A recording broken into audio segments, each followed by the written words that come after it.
আমাদের আজকে প্রোগ্রাম হলো একটা কনফারেন্স করতেছি, প্রথমে আসার পরই আমাদের ব্যানারের উপরে হামলা করছে। কে করছে? ব্যানারের উপরে হামলা করছে যে ভাইরা, তাদের কিছু কিছু ফুটেজ আছে, ফুটেজ আছে।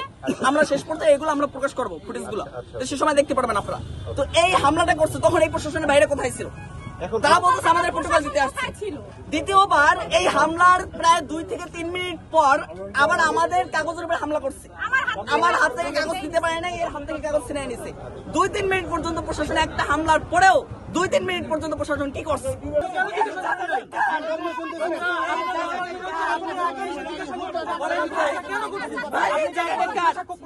সাংবাদিক ভাইরা কেন কনফারেন্সটা করতে আসছে? আপনাদের রিসিভ করতে আসছে, সেটাকে আপনারা করছিলেন? আপনি এসে কি করছেন? আপনারা এসে কি করছেন? আচ্ছা, আমরা মূলত আজকে যে আমাদের বাউফল রেভলিউশন 24 আছে, সেটার পরিপ্রেক্ষিতে আমরা একটি যে বর্তমান ইউনো আছে, সে একজন দুর্নীতিবাজ ইউনো, তার বিগত যে ঘটনাস্থল ছিল মানিকগঞ্জ, সেখানে ঘিওরে প্রকল্প সহ বিভিন্ন প্রকল্প থেকে সে প্রায় লক্ষ লক্ষ টাকা সে তার পকেটে ঢুকাইছে, এরকমের প্রমাণস্বরূপ আমাদের কাছে ছিল। আমরা জানি, এটা জানি কখন সম্প্রতি আমাদের যে বাউফলের সিনিয়র সাংবাদিক আছেন ইমরান হাসান সোহেল মহোদয়, ওনার সাথে সে খারাপ ব্যবহার করেন, সেটা সম্প্রতিকালে যে একটা ভিডিও যোগাযোগ মাধ্যম ভাইরাল হয়। তো তার পরিপ্রেক্ষিতে আমরা বাউফলে ছাত্র জনতা যারা আছে, তারা প্রথমে আমরা একটি বিক্ষোভ মিছিল করি। সেখানে হচ্ছে আমরা 2 দিনের কর্মসূচি দিই। কর্মসূচি দেওয়ার পর তারপর হচ্ছে আবার আজকে আমরা তার বিরুদ্ধে 3 দফা দাবি সহ আমরা একটা বিবৃতি পাঠ করার একটা নেই, প্রেস কনফারেন্সের আয়োজন করি। সেটি হচ্ছে আমরা যে বাউফল উপজেলা গেট সংলগ্ন যে মূল ফটকটি ছিল, সেটার হাতের ডান সাইডে আমরা কনফারেন্সের জন্য প্রস্তুতি নিচ্ছিলাম। আমাদের এখানে ছাত্র প্রতিনিধিরাও এখানে উপস্থিত ছিলেন। তো এখানে আমরা কনফারেন্স চলাকালীন অবস্থায় শুরু করার পূর্ব মুহূর্তে দুর্নীতিবাজ ইউনোর যে ভাড়াটিয়া ক্যাডার আছে, সে তার ক্যাডার দ্বারা আমাদের যে ব্যানারটি ছিল, সেই ব্যানারটি প্রথমে তারা ছিঁড়ে ফেলার পরে তারপরে হচ্ছে আমাদের যে বিবৃতি দেওয়ার যে হলফনামাটি ছিল, সেটা তারা আমাদের কাছ থেকে ছিনিয়ে নেওয়ার পরে শেষ পর্যায়ে তার দুর্নীতিবাজ ইউনোর যে দেহরক্ষী আছেন আনসার বাহিনী, তাদেরকে পাঠায়। আনসার বাহিনীর সাথে গ্রাম পুলিশও ছিল প্রায় অর্ধ শতাধিক। তারা আমাদের উপরে অতর্কিত হামলা চালায় এক পর্যায়ে, এবং আমাদের যারা নারী সদস্য ছিলেন 2 জন, তাদের গায়ে হাত দেওয়ার চেষ্টা করে। এক পর্যায়ে এক সদস্যর গায়ে সে হাতও দেয়। ওইখানে যারা আনসার বাহিনী ছিল তারা হাত দেয়।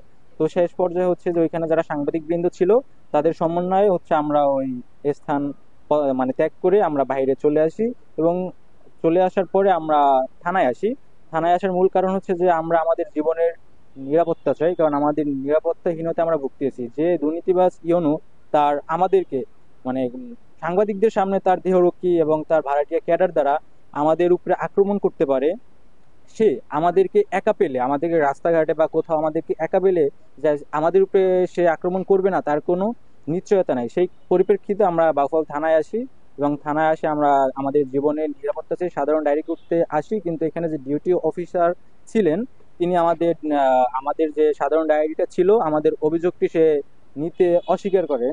এক প্রকার প্রথমে বলে যে কেন আসছেন, কিসের জন্য আসছেন। যখন আমরা সত্যি কথাটা বলি যে আমরা আমাদের প্রশাসনের বিরুদ্ধে আমরা সাধারণ ডায়েরি করতে চাই, তো সে এক পর্যায়ে বলে যে আপনাদেরকে বসতে হবে, ইউনো স্যার নাই, ইউনো স্যার আসলে আপনাদের ডায়েরির ওসি স্যার নাই, ওসি স্যার আসলে সে নিবে আর কি। তারপরে হচ্ছে আমরা ওসি স্যারকে ফোন দেওয়ার পরে আমরা জাস্ট প্রথমে সাধারণ নাগরিক হিসেবে পরিচয় দিই। তখন সে বলে যে আপনার 5 মিনিট বসেন, আমি আসতেছি, আমি থানার বাইরে আছি। তারপরে তার পরিপ্রেক্ষিতে যখন আমরা বলে যে কেন, কার বিরুদ্ধে করবেন, এটা বলার পরে যখন বলছি যে আমরা উপজেলা প্রশাসনের বিরুদ্ধে আমরা একটা সাধারণ ডায়েরি করতে চাচ্ছি, তখন আমাদেরকে ওসি মহোদয় বলতেছে যে আপনারা বসেন, আমার আসতে আরো হয়তো বা আধা ঘন্টা, আমি নামাজ পড়ে আসবো। নামাজ পড়ে আসার কথা বলছেন। আমরা প্রায় 1 ঘন্টা ধরে থানার ভিতরে বসে আছি, কিন্তু ওসি মহোদয়ের কোনো দেখা সাক্ষাৎ আমরা পাচ্ছি না। তো আমরা নিরাপত্তাহীনতায় ভুগতেছি। আমরা প্রশাসনের কাছ থেকে আমরা সর্বোচ্চ সিকিউরিটি চাই।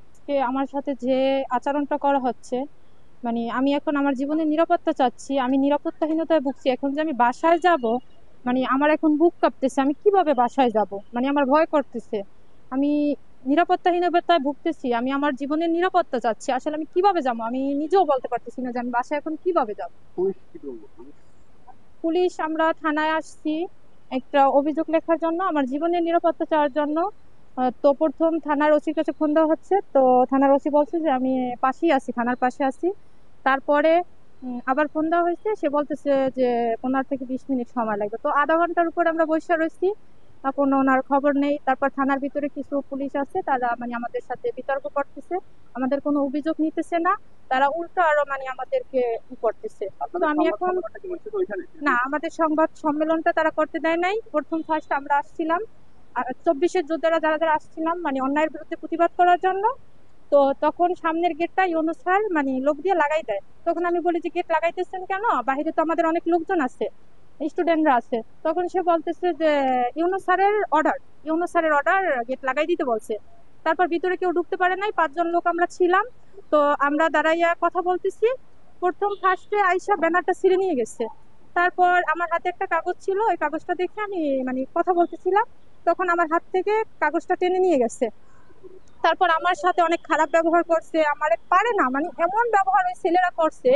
আনসার বাহিনী ছিল প্রায় 20-25 জনের মতো, গ্রাম্য চৌকিদার ছিল শতাধিক। তো তারা মানে আমারে ধাক্কা দিয়ে ওখান থেকে বের করে দেয়। তারপর বলতেছে এটার ভিতর আপনারা ঢুকছেন কেন। তারপর ধাক্কা দিয়ে অনেক অপমান, মানে যা বলার মতো না। জি, আমরা এই কনফারেন্সটা করতে পারি নাই, সফল হয় নাই।